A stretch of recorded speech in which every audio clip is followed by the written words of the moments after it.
Hello everyone, good evening. This is mini here और मैं आपके लिए आज नेक्स्ट सेशन लेके आई हूँ इकोनॉमिक्स के बारे में। जैसे कि हमने अपनी पहली 2 वीडियोस में इकोनॉमिक्स की डेफिनेशंस को अच्छे से पढ़ा है, उसको डीप से स्टडी किया था, डीपली स्टडी की थी उसकी हमने।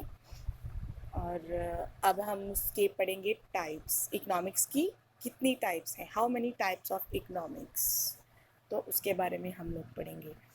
लेकिन हम थोड़ा सा डिस्कशन पहले भी कर चुके हैं कि there are 2 types of economics, one is micro economics and the other one is macro economics. तो इन दोनों में डिफरेंस क्या है, हमने स्टार्टिंग में थोड़ा सा पढ़ा था कि माइक्रो इकोनॉमिक्स और मैक्रो इकोनॉमिक्स में क्या होता है। माइक्रो इकोनॉमिक्स जैसे इसके नाम से ही हमें पता चल रहा है कि माइक्रो इकोनॉमिक्स एक छोटी टर्म है जिसमें हम लोग बहुत ही एक छोटा सा एरिया कवर करते हैं, और मैक्रो इकोनॉमिक्स एक बड़ी टर्म है, ब्रॉड टर्म है, जिसमें हम एक बड़ा एरिया कवर करते हैं।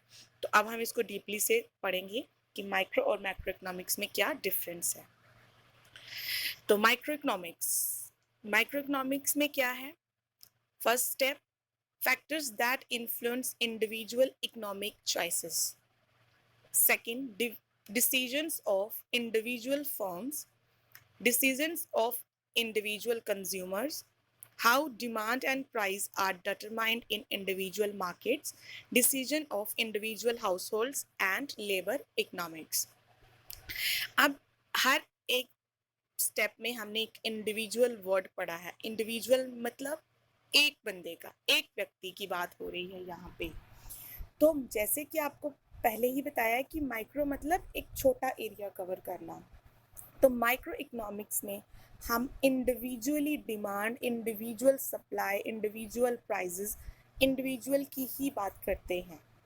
अगर मैं आम शब्दों में बता दूं तो माइक्रो इकोनॉमिक्स में एक बंदे की इनकम, एक छोटी फर्म की इनकम, उनका एक्सपेंडिचर, उनकी सेविंग्स की ही बात की जाती है। ठीक है, जैसे फर्स्ट स्टेप में उन्होंने बोला factors that influence individual economics choice, कि सिर्फ एक ही बंदे की इकोनॉमिक्स चॉइस के बारे में बात की जाती है इसमें, कि एक बंदे को किस चीज़ की डिमांड करनी है, उसको किस चीज़ की सप्लाई होनी चाहिए, सिर्फ उसी के बारे में स्टडी किया जाता है। माइक्रो में कोई लेना देना नहीं है हमें होल वर्ल्ड से, कि हमें बाकियों को वो चीज़ मिल रही है क्या नहीं, सिर्फ हमें वो चीज़ चाहिए, एक इंडिविजुअल पर्सन को वो चीज़ चाहिए, तो वो इसमें आता है। Second, decisions of individual forms. Decision of individual form, अगर कोई अकेले बंदे की हम बात कर रहे हैं तो वही इस फॉर्म को चलाएगा, तो उसका जो डिसीजन है वो भी एक ही बंदा लेगा। उसको कब अपनी फर्म को बंद करना है, कब स्टार्ट करना है, प्रॉफिट कैसे कमाना है, कैसे नहीं, वो सिर्फ वही बंदा इसमें डिसीजन ले सकता है।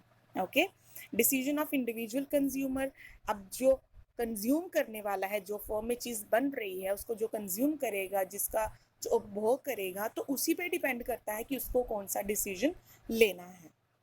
How demand and prices are determined in individual markets. अब इसमें डिमांड प्राइजेस की बात हो रही है। अगर इंडिविजुअल किसी बंदे ने कोई फर्म स्टार्ट की है तो वो उसमें वो ही डिसाइड करेगा कि कौन से चीज़ का प्राइस कितना होना चाहिए। उस वो प्रॉफिट मोटिव से ये फर्म चला रहा है और इसीलिए उसी ने इस चीज़ को डिसाइड करना है कि हमें कितना प्राइस और किस चीज़ की डिमांड हो रही है, उसके अकॉर्डिंग उसने प्राइस को डिटरमाइन करना है। Decisions of individual households, households मतलब जो घर को चलाते हैं, तो इसमें सेम वही चीज़ आएगी। इंडिविजुअल हाउसहोल्ड्स का इसमें डिसीजन है कि उन्होंने अपना घर कैसे चलाना है, कैसे किस चीज़ को कंज्यूम करना है, कैसे कितना सेव करना है, वगैरह वगैरह। लेबर इकोनॉमिक्स, इसमें लेबर इकोनॉमिक्स के बारे में बात होती है। लेबर की, अगर हमने कोई छोटी सी फर्म स्टार्ट की है, उसमें जो लेबर काम कर रही है, जो छोटे मोटे लोग काम कर रहे हैं, तो उनकी डेली वेजेस, उनकी जो डिमांड्स हैं, उन चीज़ों को ध्यान में रखा जाता है। ओवरऑल यही चीज़ है इसमें, ओवरऑल इसी बात को माइक्रो इकोनॉमिक्स शो करती है कि इंडिविजुअल पर्सन की इनकम, एक परिवार की इनकम, एक किसी ने फर्म स्टार्ट की है उसकी इनकम, उनका खर्चा, उनकी सेविंग्स, उसी के बारे में जो बात की जाती है वो है माइक्रो इकोनॉमिक्स। नेक्स्ट हम आते हैं मैक्रो इकोनॉमिक्स पे। तो मैक्रो इकोनॉमिक्स एक ब्रॉड टर्म है जो माइक्रो को कवर करती है। अगर हमने जैसे माइक्रो इकोनॉमिक्स के बारे में पढ़ा तो उसका बिल्कुल अपोजिट, उसको अगर हम कंट्रास्ट करेंगे तो वो होगा हमारा मैक्रो इकोनॉमिक्स की study, study of the economy as a whole. जब हम पूरी इकोनॉमी की स्टडी करेंगे, पूरी इकोनॉमी के बारे में जो भी जानेंगे, तो वो आएगा आपका मैक्रो इकोनॉमिक्स में। पूरी इकोनॉमी में जिसमें हमारा पूरा नेशन आता है। अगर हम अपनी इंडिया की बात करें तो जो हमारी इंडियन इकोनॉमी है उसके अंडर जो जो भी प्रॉब्लम्स हैं, जो डिसीजन है, जो इनकम है, जो एक्सपेंडिचर है, उनको हम लोग स्टडी करेंगे तो वो मैक्रो इकोनॉमिक्स में आएगा। ठीक है, जिसमें जैसे आएगा national output, national income, unemployment, big picture. National output की नेशनल तौर पे, राष्ट्रीय तौर पे जो आउटपुट की जा रही है, आउटपुट मतलब नेशनल तौर पे जो भी प्रोडक्शन होता है उस प्रोडक्शन की कितनी आउटपुट आती है, वो उस चीज़ को ध्यान में रखते हुए हम लोग उस चीज़ को मैक्रो इकोनॉमिक्स में पढ़ते हैं। ठीक है, अब हमें घर में कोई चीज़ चाहिए तो उसका प्राइस कितना होगा वो कौन डिटरमाइन करेगा, वो किसके द्वारा डिटरमाइन किया जाएगा, गवर्नमेंट करेगी, लेकिन नेशनल आउटपुट को ध्यान में रखते हुए कि कितना प्रोडक्शन उसका किया गया है, हमने उन चीज़ों को कितना कहाँ तक पहुँचाना है। ठीक है, next national income. National income इसमें स्टडी की जाती है कि पूरे देश, हमारे पूरे देश के लोगों की जितनी भी आय है उन सब का जो एक सम करके, सम टोटल करके जो इनकम आती है उसको बोलते हैं नेशनल इनकम। अनएम्प्लॉयमेंट एक बहुत बड़ी प्रॉब्लम है जो जिसकी स्टडी भी हम लोग मैक्रो इकोनॉमिक्स में करते हैं। अब हम घर पे बैठे हैं, हमें पता है कि वहाँ एक पर्टिकुलर प्लेस है, वहाँ पे लोगों के पास काम नहीं है, but we can't do anything for them. कुछ नहीं कर सकते उनके लिए हम। अगर उनके लिए कुछ करना है तो वो भी गवर्नमेंट को ही करना होगा। किन लोगों को जॉब्स देनी है, किन लोगों को कहाँ काम देना है, तो ये सब कुछ भी किसके अंदर आएगा, मैक्रो इकोनॉमिक्स के अंदर आएगा। Includes national, regionals and global economics. जित पूरा नेशनल, रीजनल्स मतलब पूरा नेशन इंक्लूड होता है मैक्रो इकोनॉमिक्स में। पूरे नेशन की जो इकोनॉमी है उसको हम लोग इंक्लूड करते हैं नेशनल इनकम में। इन्फ्लेशन एक ऐसी टर्म है जो हमारी मार्केट के लिए बहुत ज़्यादा हार्मफुल होती है, ऐसा सब मान के चलते हैं।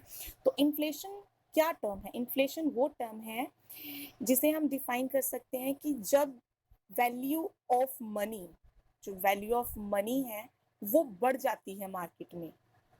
ठीक है, चीज़ों के प्राइसेस इतने ज़्यादा हाई हो जाते हैं, चीज़ों के प्राइसेस लगातार बढ़ते जाते हैं, लेकिन आदमी की या पर्सन्स की इनकम में कोई भी इंक्रीमेंट नहीं होता। और जब चीज़ों के प्राइसेस बढ़ते जाते हैं तो वो एक कंडीशन है जब इन्फ्लेशन जो है वो इकोनॉमी में आती है, जिसका बहुत ज़्यादा हार्मफुल इफ़ेक्ट होता है इकोनॉमी के लिए। तो ये सारी चीज़ें जो पूरी होल इकोनॉमी